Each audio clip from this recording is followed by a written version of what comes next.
my opinion, in today's restrictor plate racing is exceptionally important. If you get it, do everything you can to keep it. Pace car's about to make the hard left turn onto pit road. That will leave the field in the hands of Chase Elliott, Alex Bowman making up row one. Fans on their feet as the Coke Zero Sugar 400 is underway.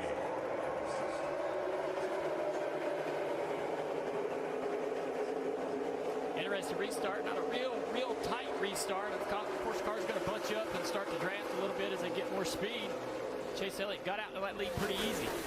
And it's real important to get that lead early. You want to lead every lap. That's the safest place to be, Jeff. Yeah, as this race progresses, we're going to see way more aggressive restarts where people are trying to hit each other and shove each other and trying to get that lead. You say that's the safest place to be, but about right here is where Eric Almirola was out front with just less than a half a lap in the Daytona 500, and he got turned around. That was the last lap. Anything goes on the last lap. Different. But the safest place to be during the entire race is going to be up in the front, and you want to work all night long to try to stay there, and that way you don't have to work to get there later. You know, if you're leading this race 100 laps to go, you're in a great position. You want to be leading it with about 50 laps to go as they start to get down to those last several cautions. So it's really important to not, relax and give up track position now. You want to keep it all night long. Make it easy on your pit crew. Make it easy on your crew chief to know what strategy to use. Do all that by staying out front. So right here you see Austin Dillon. He wants to go up there and just give McDowell just a touch, get him moving. He's got to be careful because the 17 car of Stenhouse is in front of McDowell. If he hits him too hard, he'll shove him into the 17 and cause a wreck. Yeah, that'll be a lot more aggressive later in the race. Right now, everybody's trying to take care of each other. You're obviously trying to take advantage of each other, and if you can get a position, you get it. But you don't want to start no crashes this early. 3 wide already back here. And Junior, you mentioned being in the middle of 3 wide might be the most nervous place on the entire track. Yeah, you need a lot of information from your spotter to be able to navigate a situation like that. Right out of the back of Chase Elliott's car. I think the most aggressive plate racer on the racetrack is right here, the 2-car Brad Keselowski. I can promise you, if he can get the lead, he's going to be doing everything he can. Big move by Bowman right here. He's got his teammate Jimmy Johnson, Chase Elliott with the block. Now he's got to hope Keselowski doesn't get a run. Keselowski's far enough up on him where I don't think he can get down there and block him.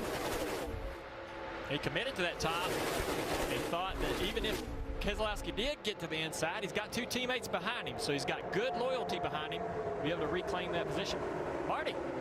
Hey, Junior, I found it interesting what Chase Elliott told us in Countdown to Green. He said, I feel like early on in the race, I have to establish I have speed. I want to show other cars that they can work with me and trust me. He said, I learned that yesterday in the Xfinity Series race. They saw we had a fast car, and all of a sudden, I had a lot of friends. So, Junior, for a young driver like Chase Elliott, you agree with him? How important is it to show, hey, I've got some speed, work with me? That's absolutely true, and you want to start doing that as soon as you unload the race car. You go out there and practice, and you show those guys that you can make the moves and that your car can complete the moves.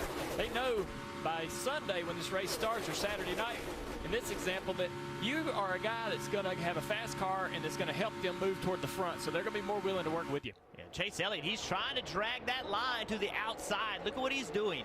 He's entering the corner on the wall, and he's staying there, not going to the bottom. They're hoping to build some momentum on the outside line and make the inside where it doesn't work. And right now, everybody's going with them.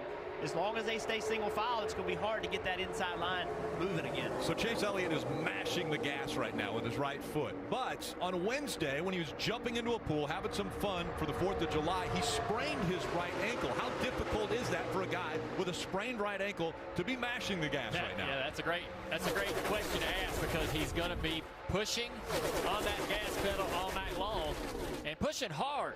Man, he's going to be trying to get everything he can out of this car every single lap. So he might not be sore or might not think that ankle is going to bother him this weekend, but he's going to be dealing with that after the race for sure. Junior, there were times that inside of the car would get so hot that I would actually take my left foot and put on the gas pedal. Yeah. And because my heel was burning on my right foot, so I'd pick it up off the ground and put my left foot on the throttle and use that. And you can do that here because you're wide open. You can't do that at Charlotte, but you can certainly do it here.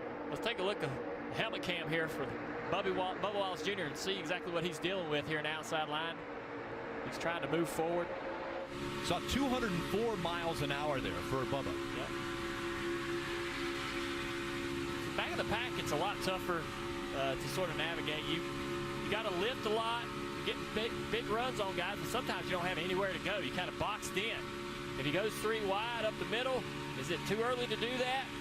You know, you get yourself in a crash, and then you're the guy everybody's going to blame for starting to look here. Whoa, whoa, look how hard he had to lift up right there. And that let the inside line get a run. When you get that big of a lift, something happened in front of it. We couldn't see it, but Junior, that's what the inside line needs. They need something like that to happen to slow that momentum down and get the inside rolling. You either, as a driver, you either look far enough ahead to see that happening before it happens, or see those cars 4 or 5 rows ahead. They start lifting, you got to be ready to lift, or you're getting this information from your spotter. You got a great spotter that can give you that information that, man, lift, they're all stacking up here. Kelly. And Junior, who can forget that emotional runner-up finish for Bubba Wallace in the Daytona 500? They showed they had good speed then, and they're feeling really optimistic today. His crew chief, Drew Blickensderfer, told me they're really happy with the car. It has really good drivability. They said they intentionally took some speed out of the 43 car to help with that drivability. They made some long runs in practice. Bubba knows exactly what to expect as the tires wear on this car. They see this as a big opportunity for this 43.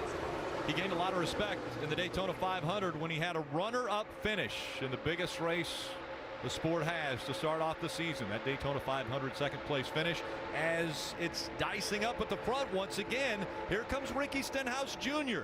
Very aggressive and a very good plate racer, making the move on the outside. Yeah, Jimmy Johnson was on the outside lane playing with all his teammates, playing nice, and then he decided he was going to drive to the bottom, and when he did, he got that inside line moving, and it checked that outside line up, and that made Chase Elliott go to the bottom. So the move by Jimmy Johnson changed the entire tempo of what Chase Elliott was trying to do. Now he's back on the bottom of the racetrack.